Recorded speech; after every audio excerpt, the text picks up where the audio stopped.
Olá a todos, caros alunos e alunas, sejam bem-vindos. Meu nome é Henrique, sou professor de filosofia e hoje estou aqui com vocês para discutir um pouquinho de filosofia, política e reflexão crítica. E para essa discussão, eu separei uma filósofa importantíssima do século XX e não menos importante para nós. Mas antes da gente começar a falar sobre ela, eu gostaria de falar um pouquinho sobre a habilidade que vai nos orientar e nos guiar no dia de hoje. Essa habilidade consiste em analisar e avaliar os impasses éticos e políticos decorrentes das transformações culturais, sociais, históricas, científicas e tecnológicas no mundo contemporâneo e, principalmente, os seus desdobramentos nas atitudes e valores da sociedade e dos grupos sociais que vão se apresentar a nós. E para essa discussão, para que isso interligue-se, eu separei essa autora chamada Hannah Arendt. Então, agora, você no seu lugar vai apertar o cinto, pegar o seu caderno, o seu lápis, estar pronto para anotar todas as falas e pontos mais importantes dessa aula. Desse modo, caro aluno, aluna, farei uma breve introdução a respeito da história de Hannah Arendt. Filósofa judia, como já dito, ela nasceu na Alemanha em 1906. Presenciou os maiores males do seu século, o nazismo e o Holocausto judeu.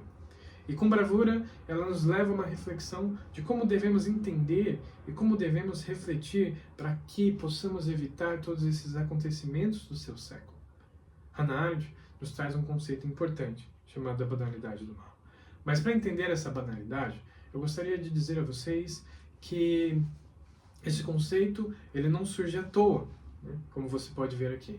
Esse conceito ele surge por conta de uma falta de responsabilidade, ou uma perca da responsabilidade, que se desenvolve através de sistemas burocráticos. E é isso que Hannah Arendt critica. Então, você aí no seu lugar já pergunta, professor, mas o que é esse conceito, o que é essa coisa chamada banalidade do mal? Adianto para vocês que a Hannah Arendt vai dizer que a banalidade do mal sugere que atos extremamente malignos, eles podem ser causados por pessoas extremamente comuns. Essas pessoas que vão dizer que estão realizando esses atos simplesmente pelo fato de estarem seguindo ordens, sem uma reflexão crítica e sem uma análise por trás dessas ordens. E essa é a crítica de Hannah Arendt. A banalidade do mal é uma ação irrefletida, onde o sujeito ele se exime, ele não põe em si a culpa, mas coloca a culpa no outro. Assim, para que a gente possa entender o que é essa perca da responsabilidade, precisamos passar por esses 3 pontos que a autora coloca como essenciais. O primeiro, a despersonalização. O segundo, obediência e conformidade. O terceiro, fragmentações de funções. O que é a despersonalização? É quando o indivíduo dentro desse sistema, ele já não consegue se imaginar enquanto um ser no qual ele produz algo final. É como se ele fosse distanciado desta ação. Obediência e conformidade é o sujeito de maneira irrefletida, de maneira não racional, obedecer, sem criticar, sem se pôr, sem se colocar contra aquelas ordens. E por fim, a fragmentação de funções. Dentro desses sistemas totalitários, autoritaristas, cria-se uma fragmentação. Há diversos grupos, onde o indivíduo agora ele não se sente mais pertencente a nenhum grupo. Desse modo, essa perda da responsabilidade, ela cai sobre esses 3 elementos. E para que a gente possa entender, essa perda de responsabilidade leva-nos a impasses éticos gravíssimos. Esses impasses éticos que ela resumiu em 3 pontos.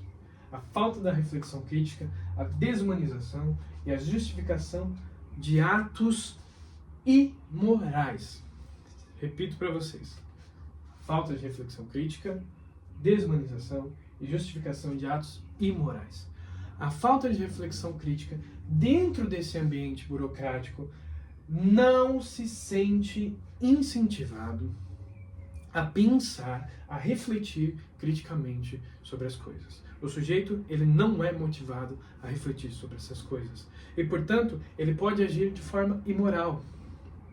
A desumanização é tratar o indivíduo dentro desses sistemas como um número, como um infográfico, como um gráfico. Ou seja, ele perde o seu valor.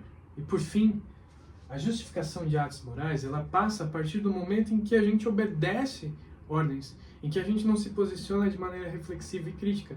Desse modo, no final das contas, eu posso colocar a culpa no outro, naquele que me dirige, naquele que me dá as ordens, no político, ou seja, o que for.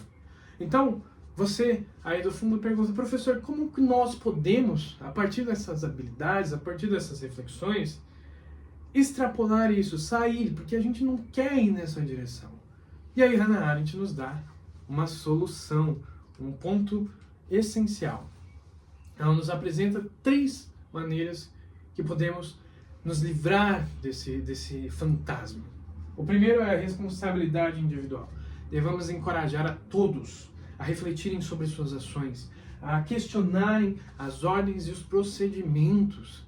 Devemos encorajar as pessoas. Também devemos buscar uma ética na burocracia que seja livre, que seja uma ética transparente e, por fim, proporcionar a todas as pessoas uma reflexão crítica, uma reflexão valorosa dos valores, uma reflexão que nos engaje a pensar sobre essas coisas, a refletir, a dialogar. Caros alunos e alunas, essa breve discussão, eu deixo aqui para vocês o material desta aula em QR Code, onde você pode acessar escaneando aqui com o seu celular. E também, para que não fique vazio, eu deixo um exercício reflexivo para que a gente possa entender todos esses sistemas, para que a gente possa entender esses conceitos dessa autora.